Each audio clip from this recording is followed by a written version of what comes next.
₹450 ಅಸಲಿಗೆ 2 ವರ್ಷಕ್ಕೆ 45 ಸರಳ ಬಡ್ಡಿಯನ್ನು ಪಡೆದರೆ ದರವೇನು? ಅಸಲು ಕೊಟ್ಟರೆ ಫಸ್ಟ್ ಅಸಲು ಬರ್ಕೊಳ್ಳೋನು.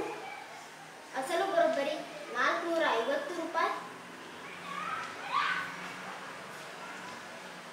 ಕಾಲ ಬರೋಬ್ಬರಿ 2 ವರ್ಷ. ಸರಳ ಬಡ್ಡಿ ಬರೋಬ್ಬರಿ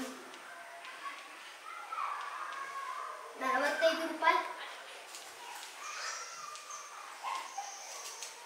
ದರ ಬರೋಬ್ಬರಿ ದರ ಬರೋಬ್ಬರಿ 100 ಗುಂಡ್ಲೆ ಬಡ್ಡಿ ಅಪಾನ್ ಅಸಲು ಗುಂಡ್ಲೆ ಕಾಲ ಬರೋಬ್ಬರಿ 100 ಗುಂಡ್ಲೆ 45 ಅಪಾನ್ 450 ಗುಂಡ್ಲೆ 2. ಈ 0 ಹೊತ್ತು 45 ಹೊತ್ತು 2 1 2 2 10 ಬರೋಬ್ಬರಿ 5%. ಆದ್ದರಿಂದ ದರ ಬರೋಬ್ಬರಿ 5%.